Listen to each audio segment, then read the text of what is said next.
언제나 자산시장에 엄청난 폭풍을 몰고 오는 미국의 소비자 물가지수, 그 발표 시점이 코앞까지 다가온 가운데 인사를 드려보고 있는 크립토 마토입니다. 오늘 미국 증시 같은 경우는 전체적으로는 하락세지만은 혼조세라고 보는 것이 맞겠고요. 달러 같은 경우는 약간 상승한 상태에서 거래가 진행이 되고 있는 가운데 비트코인 추가적인 하락은 없었습니다. 27,673달러에서 거래가 진행이 되고 있으며 미국 증시와 마찬가지로 계속해서 이 개다리 걸음, 와리가리를 치고 있는 모습을 확인을 해보실 수가 있겠습니다. 그리고 오늘 밤 9시 30분 드디어 대망의 4월 인플레이션율이 발표가 될 예정입니다. 과연 인플레이션율은 상승했을까, 줄어들었을까? 많은 사람들이 주목을 하고 있는 가운데 시장 및 기관들은 결과 수치를 5%로 예측을 하고 있었다라고 합니다. 해당 수치를 기준으로 해가지고 나오는 결과에 따라가지고 시장이 요동치게 되지 않을까 싶은데요. 자, 그리고 인플레이션 소비자 물가지수 발표에 의해서 바로 다음날 생산자 물가지수 발표도 예정이 되어 있습니다. 생산자 물가지수 같은 경우는 뱅크 오브 아메리카 5.5% 정도를 예측을 하고 있다라고 하네요. 자, 두근두근 소비자 물가지수 발표하는 날. 오늘 밤에 과연 투자자들은 웃을 것인가, 울 것인가? 자, 물론 그 전에 큰 변동성 나올 수 있기 때문에 당연히 주의를 해야만 되겠죠. 이런 상황 속에서 뉴욕 연준 총재는 이야기하기를 올해 연준이 금리를 인하할 이유는 없다. 필요시 오히려 추가적으로 인상할 가능성은 있다라고 이야기를 했습니다.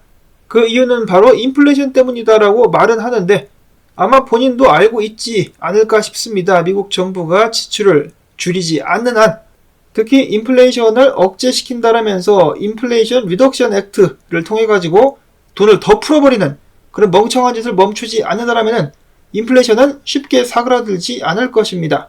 자, 그리고 지금 현재 은행 위기 끝난 것이 아니죠. 그리고 또한 대출들도 굉장히 빠르게 얼어붙고 있는 상황 속에서 금리 인하를 진행해야 될 이유는 여러 가지가 있을 것 같습니다.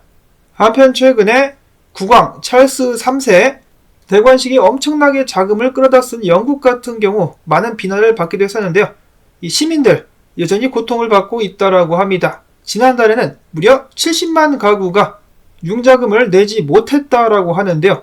설문조사 결과 10가구 중에 6가구는 기본 생활 비용을 대는데 엄청나게 많은 자금을 소유하고 있다라고 답을 하기도 했었다라고 합니다. 전 세계가 힘들어 하고 있습니다. 자, 이런 상황 속에서 골드만삭스는 암호화폐에 관련된 보고서를 최근에 발표를 했는데요. 좋은 소식과 나쁜 소식이라고 해야 될지. 자, 일단 부자들의 자산들을 관리하는 패밀리 오피스 같은 경우는 약 26%가 지금 현재 암호화폐에 투자를 하고 있다라고 합니다. 즉 부자들이 암호화폐를 모으고 있다. 2021년도 16%였었는데요. 이것이 26%까지 껑충 뛰어오른 것인데 그 반대로 암호화폐에 투자하지 않고 앞으로도 투자할 계획이 없다라고 답을 한 기업들 같은 경우는 2년 전 39에서 지금 62%까지 껑충 뛰어 올랐다라고 합니다. 그리고 암호화폐 투자에 관심이 있다라고 응답을 했었던 비율 같은 경우도 45%에서 12%까지 뚝 떨어졌다라고 하네요. 자, 물론 이러한 수치 같은 경우는 불장이 다시 돌아오게 되면은 상승할 가능성이 충분히 있습니다. 다만 최근에 계속해서 미국 정부가 암호화폐 업계를 압박한다라든지 하락장 때문에 많은 기업들이 투자에 소극적이게 되는 것이 아닌가. 거기다가 루나라든지 FTX도 크게 한 몫을 했겠죠.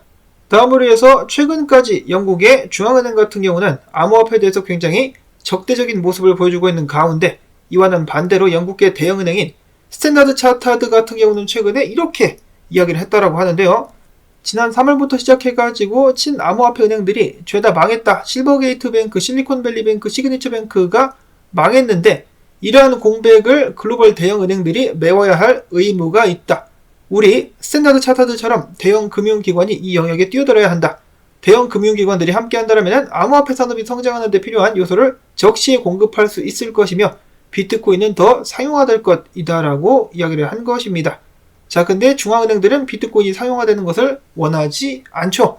그 외에 다른 대형은행들 같은 경우는 표면적으로는 암호화폐를 적대시하고 있는데 그 반면에 기업들, 기관들 같은 경우는 암호화폐 관련된 투자를 계속해서 이어나가고 있습니다. 저야 당연히 개인적으로는 큰 그림으로 봤을 때 암호화폐가 성장하는 쪽으로 나아가게 되지 않을까라고 예측을 해보고 있고요. 이어서는 블록미디어에서 뼈있는 기사를 이번에 내보냈는데 비트코인에 대한 노이즈와 시그널, 분비된 네트워크에서 진짜 봐야 될 것이라는 주제로 이야기를 하고 있습니다.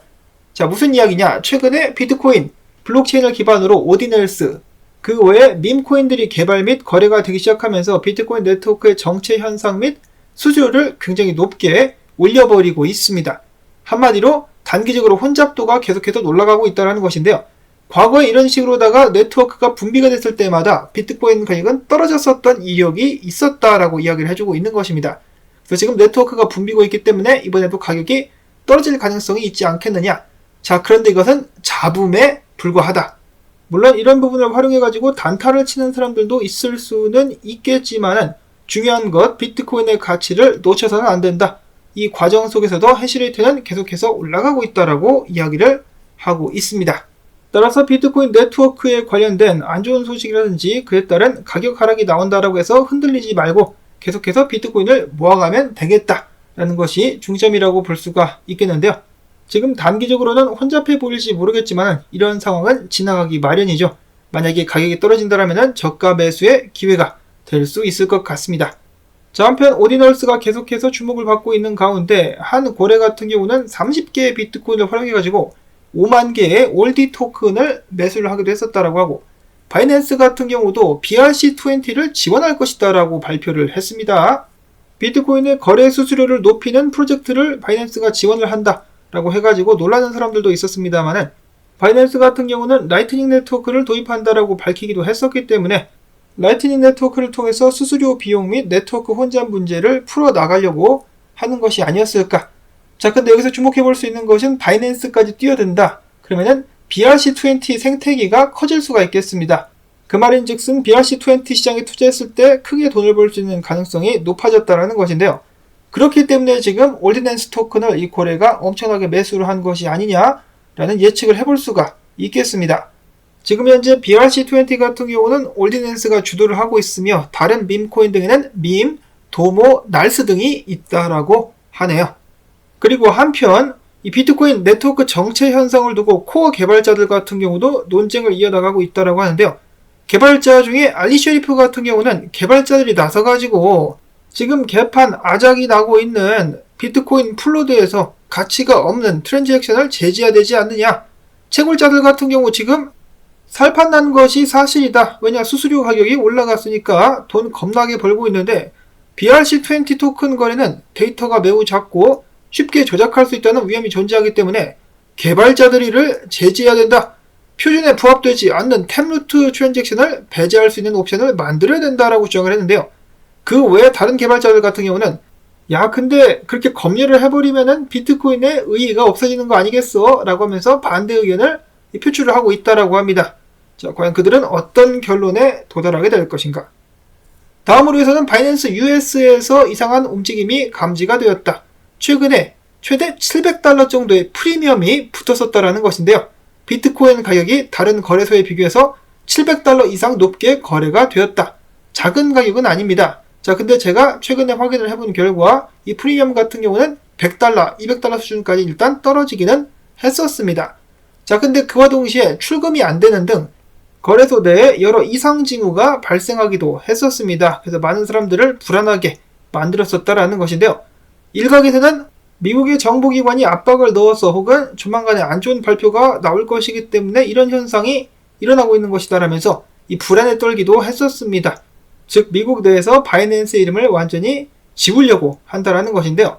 미국의 은행 위기가 끝나지 않았다시피 미국 내에서 암호화폐 거래소들의 위기도 끝나지 않은 것 같습니다. 보이저 디지털 같은 경우는 바이낸스 US에 자산을 매각했으면 채권자들이 100% 그들의 자금을 돌려받을 수 있었을 것이다 라고 하는데 미국 정부 기관들이 나서서 이를 무산시켰기 때문에 채권자들은 최소 35.72% 채권을 회수 가능하게 될 수 있을 것이다 라고 밝혔습니다. 채권자들은 화가 많이 나겠죠. 자, 그리고 비트렉스 같은 경우는 저조한 성적 이후에 SEC의 소송 때문에 파산 신청을 했다라고 하네요. 자, 물론 미국 내에서만 사업이 중단되는 것이고 비트렉스 글로벌은 멀쩡하게 운영이 된다라고 하는데요. 이를 두고 많은 사람들 그래도 아쉬워하고 있습니다. 1세대 투자자들 같은 경우는 비트렉스에 많은 추억이 있었다라는 말을 남기기도 했었습니다. 다음으로 해서는 미국의 민주당 대선 후보죠. 존 F 케네디 주니어 같은 경우는 계속해서 논란이 될 만한 발언들을 이어가고 있는데요. 그 속에는 진실이 있다는 평가를 받고 있기도 합니다. 최근에 그는 CIA 같은 경우 이 정치적으로다가 협력하지 않는 사람들을 암살한다라는 발언을 하기도 했었는데, 최근에는 다시 한번 비트코인을 옹호하면서 당신의 정치적인 성향 때문에 은행들이 당신의 계좌를 정지시킬 수 있다. 그것이 내가 CBDC에 반대하는 이유다. 그리고 그것이 역시 내가 비트코인을 지지하는 이유다라고 이야기를 했습니다. 이 사람이 만약에 정말로 대통령에 당선될 수 있다면 많은 흥미로운 사건들이 발생할 수 있을 것 같습니다. 특히 비트코인 지지자들 및 투자자들에게 정말 희소식이 될 수가 있겠죠. 제가 바이든 욕을 했다고 저를 반미주의자다라고 부르는 사람도 있었는데요. 어이가 없긴 한데, 자, 아무튼 저는 미국이 잘 됐으면 좋겠습니다. 그런 의미에서 정말 괜찮은 지도자가 미국에서 탄생하기를. 이어서는 비트코인 분석으로 넘어가 보도록 하겠습니다. 최근에는 계속해서 부정적인 견해를 공유하고 있는 사토시 플리퍼 분석가, CPI 소비자 물가지수 예상지표가 5% 상승을 다들 예측을 하고 있는데, 그러나 클리블랜드 연준에 의하면 5.19%가 나올 수 있다고 한다. 만약에 그렇게 된다면 시장은 추가적인 0.25% 금리 인상을 예상하게 될 것이며, 내가 봤을 때 개인적으로다가 CPI 소비자 물가지수가 좋게 나온다 할지라도 지금 상황에서 시장이 크게 상승할 것 같지는 않지만 만약에 안 좋게 나오면 떡락하게 되지 않을까. 그리고 최근 온갖 잡코인 등 완전 개판 5분 전인데, 이런 난장판을 깔끔하게 청소를 하기 위해서는 내가 예측했었던 시나리오 중에 C 시나리오인 16,000달러까지의 떡락이 한번 나와줄 필요가 있을 것 같다. 이렇게 청소를 한번 깔끔하게 하고 비트코인 상승할 수 있을 것이라고 예측을 했습니다. 자, 한편 미국의 나스닥 같은 경우는 일단 저항에 걸려가지고 올라가지를 못하고 있는 상황. 아마 CPI 발표 후에 방향성이 당연히 나오게 되지 않을까. 자, 그리고 S&P 500 같은 경우는 2008년도 때와 여전히 비슷하다. 과거와 같이 흘러버릴 수 있다라고 경고가 나오고 있습니다. 만약에 증시가 흔들리게 된다면 비트코인도 무사하지는 못할 것. 매크로 CRG 분석가는 지금 비트코인에 엄청난 숏이 몰리고 있다라고 하면서, 자, 내일 결과가 어떻게 나오든지 간에 변동성에 의해서 비트코인 가격 올라가면서 스퀴즈가 한번 나오게 될 것 같다라고 예측을 했습니다. 그가 보고 있는 시나리오는 이런 식으로 흘러가지고 최근 저점을 갱신한 후에 강하게 스퀴즈를 내면서 비트코인 가격을 끌어올리는, 반등을 노리는 이런 시나리오를 예상을 하고 있었는데요. 이어서 닥터 프로핏이라는 분석가 같은 경우는 그동안의 주요 단단한 지지 구간이었었던 52MA가 깨졌기 때문에 가격이 지속적으로 하락하게 되면서 주봉 200MA 선을 테스트하러 내려가게 될 것이다. 그리고 그 자리에 유동성 3천억 달러가 자리 잡고 있기 때문에 롱 포지션들을 한번 청산을 시키고 그 후에야 반등할 수 있지 않겠느냐라고 이야기를 했습니다. 가격대는 26,000달러대에서 26,400달러 정도를 보고 있었습니다. 이런 식으로. 그와 동시에 그는 추가적인 하락을 보는 또 다른 이유를 제시했는데요. 테더의 도미넌스가 상승하고 있다. 테더의 도미넌스는 비트코인 가격과 반대로 가기 때문에 테더 도미넌스가 올라갈 경우 비트코인 가격이 떨어질 수밖에 없다라는 것이죠. 자, 이런 식으로다가 추가 하락 예측. 알트코인 설파 같은 경우는 한술 더 떠가지고 내가 봤을 때는 25,000달러까지 갈 것 같다. 이유는 다음과 같은데 200일 EMA 그리고 0.38이 자리가 그 자리에서 만나기 때문. 그래서 여기까지 떨어져가지고 지지 확인을 한번 하게 될 것 같다라고 이야기를 했습니다. 이렇게 대부분의 투자자들 및 분석가들이 추가적인 비트코인의 하락을 내다보고 있는 가운데 신념의 분석가 로만 같은 경우는 이렇게 이야기를 하고 있습니다. 거의 다 왔다. 며칠만 더 견디면은 이런 식으로 횡보하다가 위로 세게 비트코인 가격이 솟구칠 수 있을 것이다 라고 이야기를 했습니다. 자, 물론 당연히 이렇게 되려면은 오늘 CPI 발표가 나왔을 때, 이 소비자 물가지수가 나왔을 때 비트코인 가격이 아래로 떨어져서는 안 되겠죠. 해당 지지 구간이 버텨준다라면 이렇게 갈 가능성이 있을 것이고, 버티지 못한다라면 하락을 한다라고 보시면 되겠습니다. 이더리움 같은 경우는 뭐 당연히 비트코인 따라가게 되겠죠. 이렇게 가거나 이렇게 가거나. 이어서는 기타 소식들 보도록 하겠습니다. 과거 알비트럼을 고점에 매도한 이력을 가지고 있는 특정 고래가 대량의 비트코인 및 알비트럼을 바이낸스로 입금을 했다라고 합니다. 추가적인 하락을 염두에 두고 던지려는 것이 아닌가. 자, 그 다음으로 솔라나 같은 경우는 드디어 그들의 핸드폰을 공개했습니다. 이름은 사가라고 하는데요. 이 사가 같은 경우 지금 북미 및 유럽, 호주 및 뉴질랜드로 배송할 준비가 되어 있다라고 이야기를 하고 있는데, 사가는 전화 그 이상이다. 생체 인식 인증 및 암호화폐를 통해서 키를 보호하는 안전한 자체 관리 솔루션도 있으며 단순화된 웹3 경험을 즐길 수 있다라고 광고를 하고 있습니다. 자, 근데 솔라나 네트워크 다운되면은 어떻게? 다음으로는 국내 소식, 최근에 논란이 있었던 김남국 의원 같은 경우는 최근에 무리를 일으켜서 죄송하다라면서 대국민 사과를 했고요. 어떤 경위로 투자를 했는지 설명 및 거래 내역을 공개하겠다라고 밝혔습니다. 이렇게 깨끗하게 가는 것이 서로에게, 모든 사람들에게 이로운 것이겠죠. 이야기를 들어보니까 전세 자금을 이용해가지고 LG 디스플레이에서 많은 수익을 본 후에 2016년 2월, 꽤 초기 시점이라고 볼 수가 있겠는데요. 그때 당시 기준으로 8천만 원을 이더리움에 투자하기도 했었다라고 합니다. 이것이 사실이라면 엄청난 야수의 심장을 가진 굉장한 투자자라는 것을 알 수가 있겠습니다. 이런 점은 대단하다라는 생각이 드는데요. 본인 돈으로 투자를 했으면 당연히 문제될 것이 하나도 없습니다. 다만 그때 언론에서 꼬집었었던 것은 본인이 대량의 암호화폐를 가지고 있음에도 불구하고 본인에게 유리하게 작용할 수 있는 암호화폐 세금 유예 법안을 발의를 했었기 때문이다라고 이야기가 되고 있는데, 이 부분은 저희들에게는 굉장히 좋은 소식이었죠. 그래서 이렇게 된 거 모든 것이 깨끗하게 증명이 되고 잘 넘어감으로써 논란이 잠재워지는 동시에 암호화폐에 투자에 관련된 인식 또한 긍정적으로 바뀔 수 있으면 좋겠습니다. 자, 그리고 한국검찰이 권도영 씨의 성수동 고급 주상복합을 감류했다라고 하는데요. 가치는 70에서 80억 원 정도가 되는 건물이라고 하네요. 돈 겁나 많이 쟁여놨어요, 권도영이. 한국검찰 같은 경우는 압류한 건물을 팔아가지고 그 돈으로 비트코인을 매입하는 것이 어떤가? 그러면 정말 좋겠다.